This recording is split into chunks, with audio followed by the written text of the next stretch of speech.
Welcome back friends to our channel e learning commerce classes for standard 11।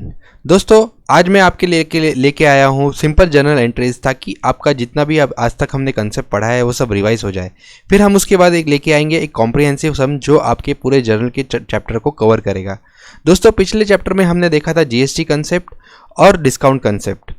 अब उसका इस्तेमाल कैसे किया जाता है वो तो इसमें आगे वाले वीडियोज़ में हम देखने ही वाले हैं, पर इस चैप्टर के लिए या इस वीडियो के लिए आज हम सिर्फ लेके आए हैं आपके लिए simple sums for the revision sake, ताकि आपके सारे कंसेप्ट एक बार रिवाइज हो जाए और उसके बाद फिर कॉम्प्रिहेंसिव सम। तो लेते हैं पहले आज का सिंपल सम। दोस्तों जब भी आप अपना जर्नल एंट्री सॉल्व करना शुरू करो तो आपको एक चीज़ ध्यान रखनी ज़रूरी है कि जितने भी आपको ट्रांजैक्शन दिए हैं वो सीरियली दिए हैं कि नहीं। अगर नहीं दिए हैं तो आपको सीरियली अरेंज करना है, ताकि आप अपने सारे जर्नल एंट्रीज सीरियल वाइज कर सको। आपको देखना क्या है कि कौन से डेट को क्या ट्रांजैक्शन हुआ है और किस तरह से उसकी एंट्री करनी है, उसके बारे में आपको आपके दिमाग में एक रूपरेखा बना लेनी है। तो आप कर क्या सकते हो, जैसे अभी हमने सारी एंट्रीज अरेंज कर रखी है, आपको एक एक एंट्री रीड करना है और आपको उसकी जनरल एंट्री पोस्ट करनी है। तो देखते हैं पहला एंट्री क्या है। Serial number 1, 1 April 2020 Rajkumar started the business with cash ₹2 lakh. So business has been started, मतलब यानी राजकुमार साहब ने बिजनेस स्टार्ट की है 2 लाख रुपए कैश के लिए लाके।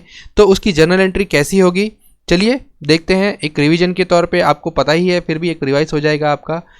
दोस्तों जर्नल एंट्री लिखने से पहले आपको करना क्या है, आपको ये कॉलम्स बनाने ज़रूरी है। पहला है सीरियल नंबर का कॉलम आपको बनाना है, डेट का कॉलम बनाना है, पर्टिकुलर का कॉलम बनाना है।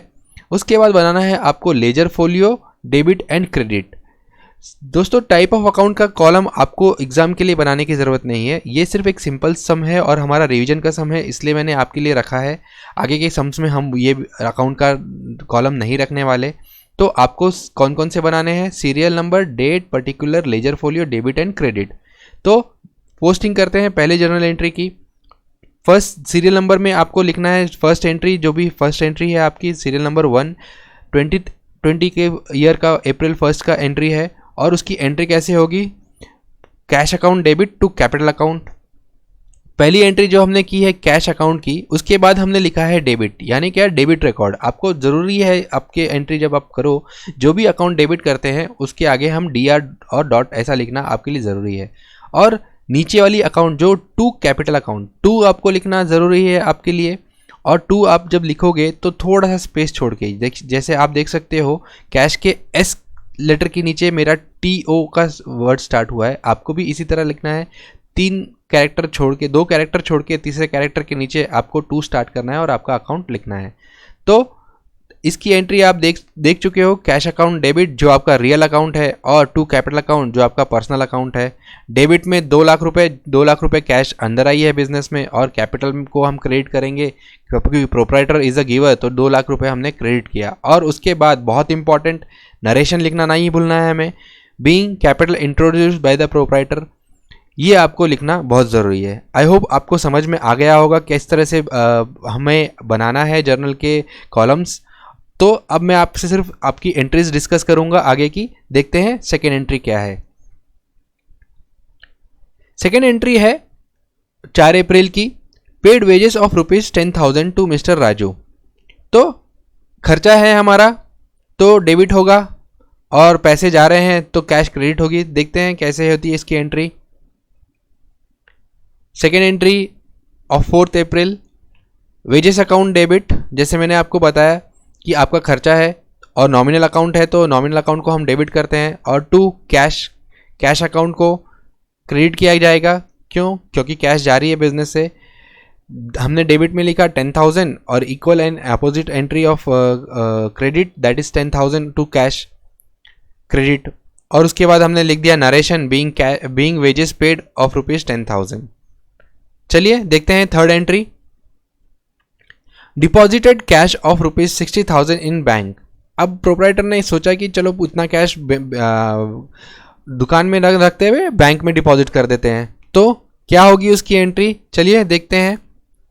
कैश जा रही है और बैंक को रिसीव हो रहा है। As a bank is a personal account, तो बैंक को हम डेबिट करेंगे क्योंकि बैंक इज़ अ रिसीवर, तो पर्सनल अकाउंट में रिसीवर को डेबिट किया जाता है। 2 cash is going out, real account 60,000 और नरेशन लिख दिया being cash deposited to bank 60,000। Fourth entry देखिए, sold goods to Rahul of rupees 10,000 at a trade discount of at a trade discount 10% for cash. यानी क्या, राहुल साहब को हमने 10,000 का माल बेचा है एट ट्रेड डिस्काउंट, कितने के, 10% के, लेकिन उसके लिए हमने कैश तुरंत ले ली। दोस्तों मैंने आपको बताया था ट्रेड डिस्काउंट की एंट्री कैसे की जाती है। Yes, you got it right. उसकी बुक्स में एंट्री नहीं होती है, डायरेक्टली हम उसका इफेक्ट देते हैं। चलिए देखते हैं। 10% का 10% डिस्काउंट है 10,000 के ऊपर, जो कि होता है 1,000 रुपीज़। 1,000 रुपीज़ का कैलकुलेशन आप कर सकते हो आपके कैलकुलेटर पे कि किस तरह से की जाती है। 10,000 इंटू 10% करोगे और उसको माइनस करोगे तो आपकी अमाउंट आ जाएगी 9,000। अभी हमने कैश में बेची है तो कैश अकाउंट डेबिट, क्योंकि रियल अकाउंट है, और टू सेल्स वो हमारा नॉमिनल अकाउंट है। अमाउंट कितना लिखेंगे हम, सेल हमने 10,000 की 10,000 में से ट्रेड डिस्काउंट दिया 10%, यानी 1,000 रुपये माइनस हो गया, तो डायरेक्ट नेट इफेक्ट लेंगे हम, उसकी अलग से डिस्काउंट की एंट्री पास नहीं करेंगे। तो 9,000 की एंट्री डेबिट और 9,000 की क्रेडिट। और हमें नीचे क्लियरली लिखना है ताकि हमें कोई पूछे तो बता सके कि ये 10,000 का माल 9,000 में क्यों दिया गया। Being goods sold to mister Rahul for cash at 10% trade discount, इतना लिख दीजिए। आपकी जर्नल एंट्री कंप्लीट हो गई। चलिए अब दिखाता हूं मैं आगे की entry. Purchase stationery of ₹500 and paid rent of office ₹5,000 for cash. दोस्तों आपको मैंने कंबाइंड एंट्री के बारे में हमारे पिछले वीडियोस में बताया था, उसका एक एग्जांपल देखिए। चलिए आप दिखाता हूँ, दोनों खर्चे हैं हमारे और हमने कैश से पे किया है, तो उसकी जर्नल एंट्री कैसे होती है। पांचवी एंट्री हमारी 10 अप्रैल की, stationery account debit, rent account debit to cash. ये हमारी कंबाइंड एंट्री का एग्जाम्पल है जो मैं आपको रिवाइज करने के लिए लेके आया हूँ। स्टेशनरी आपका खर्चा है, रेंट आपका खर्चा है, इसलिए नॉमिनल अकाउंट का रूल अप्लाई किया, डेबिट ऑल एक्सपेंसेस। और टू कैश जो आपके बिजनेस से बाहर जा रही है वो रियल अकाउंट है, उसको हमने क्रेडिट कर दिया। और हमने नीचे नरेशन क्लियर कट लिख दिया, being stationery purchase and rent paid by cash. तो देखते हैं अभी आगे की entry. Good loss by fire ₹800, एकदम सिंपल एंट्री है। देखते हैं किस तरह से की जाएगी एंट्री इसकी। हमने पीछे भी दिखाया है लेकिन रिवीजन के तौर पे वापस दिखा देता हूँ। लॉस हमारा है तो लॉस तो नॉमिनल अकाउंट है, लॉस डेबिट किया जाएगा। क्यों? क्योंकि all expenses should be debited. और हमें क्रेडिट करना है किसे, परचेज अकाउंट को, वो भी हमारा नॉमिनल अकाउंट है। क्रेडिट हमने कर दिया परचेज को क्योंकि हमें परचेज कम करना है उतने अमाउंट से। तो डेबिट में हमने 800 लॉस बाय फायर अकाउंट को 800 डेबिट कर दिया और क्रेडिट कर दिया परचेज अकाउंट को, और नीचे हमने क्लियरली लिख दिया narration being good loss by fire. चलिए देखते हैं आगे की एंट्री जो कि है 15 अप्रैल 2020 की, जो हमारी 7वीं एंट्री है इस सिंपल एंट्रीज की। Purchase good of ₹50,000 from Rakesh on credit. अब आपने माल खरीद के लाया है 50,000 का क्रेडिट पे मिस्टर राकेश से, तो क्रेडिट पे लाया है तो नाम तो राकेश साहब का आएगा, और हमारा परचेज हुआ है तो कुछ खर्चा हुआ है हमारा, तो परचेज अकाउंट को भी डेबिट हो जाएगा। चलिए देखते हैं कैसे होता है हमारी 7वीं एंट्री। 7वीं एंट्री जो 15 अप्रैल की है, परचेज अकाउंट डेबिट, हमारा खर्चा है, डेबिट किया हमने 50,000, और क्योंकि हमने कैश में नहीं खरीदा है, हमने क्रेडिट पे खरीदा है। To Rakesh account, real account है, पर्सनल अकाउंट है, सॉरी इसमें गलती से लिखा गया है real account. Rakesh account is a personal account, उसे हमने क्रेडिट कर दिया 50,000 रुपये और नीचे लिख दिया being goods purchased on credit from mister Rakesh. चलिए देखते हैं आगे की एंट्री। 8वीं एंट्री हमारी 19 अप्रैल की क्या कहती है, paid ₹40,000 to Rakesh for purchase of goods on 3rd with cross cheque. अभी हमने पीछे देखा कि मिस्टर राकेश से हमने परचेज किया था 40,000 का माल, तो उसको हमने पेमेंट कर दिया क्रॉस चेक से। तो उसका पेमेंट का एंट्री कैसे हो जाएगा देखिए। चलिए ये एंट्री का पेमेंट देखिए। अभी हमने पिछले इसमें किया था, क्रेडिट किया था राकेश साहब को क्योंकि वो हमारे क्रेडिटर बन गए थे पिछले जब हमने परचेज किया था। तो अब हम उन्हें पेमेंट करने वाले हैं। पर्सनल अकाउंट का नेचर है, राकेश जी को क्या करना है हमें, डेबिट, क्यों, debit the receiver personal account to bank, again personal credit the giver, bank से हमने पेमेंट किया है तो 40,000 debit and credit equal equal entry हो गई। और उसके नीचे लिख दिया हमने narration being outstanding amount paid by cross cheque to mister Rakesh. ये हो गई आपकी simple journal entry of payment. चलिए अब दिखाते हैं आगे का क्या है क्वेश्चन। 22 अप्रैल 20 को हमने क्या किया, sold goods of ₹74,000 to mister Rahil on 1 month credit. Mister Rahil को हमने 74,000 का माल बेचा क्रेडिट पे 1 महीने के, तो राहिल साहब को हमें डेबिट करना पड़ेगा, क्यों देखते हैं चलिए। क्रेडिट पे दिया ना, तो अभी हम उनका नाम तो हमें अपने बुक्स में लिखना होगा, तो Rahil account debit to sales, sales nominal है इसलिए क्रेडिट किया, राहिल अकाउंट डेबिट किया क्योंकि पर्सनल अकाउंट है। और कितने दिन कितने अमाउंट का हमने उसे सेल किया है, 74,000, तो 74,000 डेबिट में भी आ गया, 74,000 क्रेडिट में भी आ गया। और being good sold to mister Rahil on 1 month credit आपने लिख दिया। चलिए देखते हैं आगे की एंट्री। 10वीं एंट्री जो हमारी है, received bearer cheque of ₹24,000 from Rahil for sales made on 22। Just ऊपर वाली एंट्री का हमें राहिल साहब ने पेमेंट थोड़ा जल्दी कर दिया। 22 तारीख को जो हमने सेल किया था उसका हमें चेक मिला है, बेयरर चेक मिला है। दोस्तों मैंने आपको बताया था bearer cheque is equal to lottery ticket, जिसके हाथ लग गया वो उसका मालिक होता है, तो इसीलिए उसका इफेक्ट एक्चुअली कैश जैसा ट्रीट होता है। तो अगर आपको बेयरर चेक मिला है तो उसकी एंट्री कैसे होगी, चलिए देखते हैं। बेयरर चेक की एंट्री कैश की एंट्री होती है, यानी क्या, अगर आपको किसी ने बेयरर चेक दिया है तो आपको वहां पे बैंक अकाउंट डेबिट नहीं करना है, हमें उसे कैश ही करना है, क्योंकि bearer cheque is equal to cash, ये हमें समझ लेना है। तो क्या करना है, हमें 24,000 रुपये मिले तो cash account debit to Rahil account, personal account है क्रेडिट कर दिया, और रियल अकाउंट है डेबिट कर दिया, तो डेबिट में 24,000, क्रेडिट में 24,000, और हमने नीचे लिख दिया being amount receive from mister Rahil by bearer cheque. Bearer cheque लिखना ज़रूरी है ताकि समझ में आए कि हमें कैश में एंट्री क्यों की है। इसी से कनेक्टेड एंट्री आगे की भी है, चलिए दिखाता हूं क्या है वो एंट्री।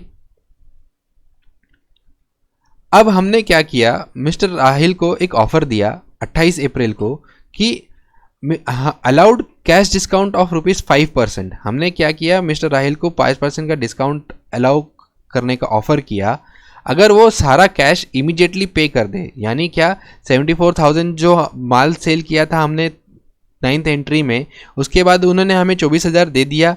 उसके बाद हमने सोचा चलिए आप बैलेंस अमाउंट जितना भी है वो पूरा पे कर देंगे तो हम आपको 5% का कैश डिस्काउंट दे देंगे। और mister Rahil was a smart businessman, तो उन्होंने सोचा कि अगर 5% का डिस्काउंट मिल रहा है आज की आज पेमेंट करने से, तो why not to make a payment, और उन्होंने वो एक्सेप्ट कर लिया ऑफर, और हमें उन्हें 5% का डिस्काउंट देना पड़ा। तो इसका पहले हम वर्किंग करेंगे, कैसे वर्किंग किया जाता है वो दिखाता हूँ, और फिर उसके बाद हम आपको एंट्री दिखाते हैं।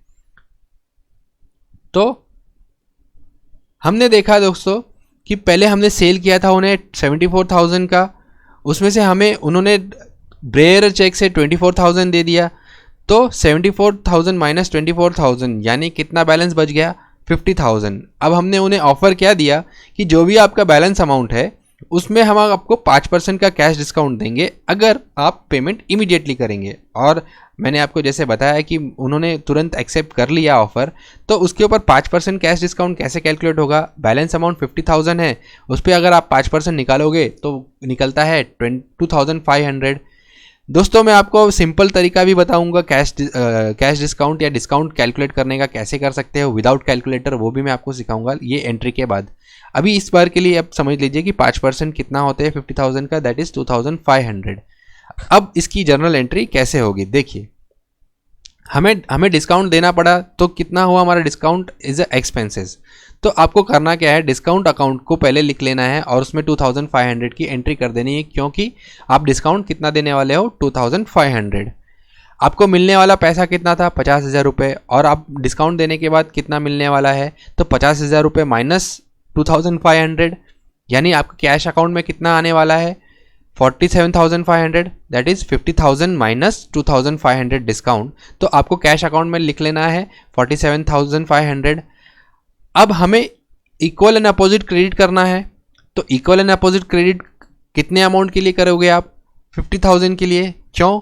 47,500 कैश आई, डिस्काउंट हमने दिया 2,500, अगर हम इसकी टोटल करेंगे तो कितना होता है? 50,000। और जितना बैलेंस हमने जितने अमाउंट के लिए मिस्टर राहिल को डेटर बनाया था उतने अमाउंट को हमें उसे क्रेडिट करना पड़ेगा ताकि उसका अकाउंट नील हो जाए। तो इसलिए हमने पूरी अमाउंट 50,000 की मिस्टर राहिल को क्रेडिट कर दी और नीचे हमने नरेशन लिख दिया being balance amount received at 5% cash discount, ताकि आपको कोई पूछे क्यों हमने डिस्काउंट दिया तो क्यों हमने अमाउंट कम ली है उनसे, तो आप बता सकते हो कि हम उन्हें कैश डिस्काउंट दिया था इसलिए हमने उसे लिख लिया है।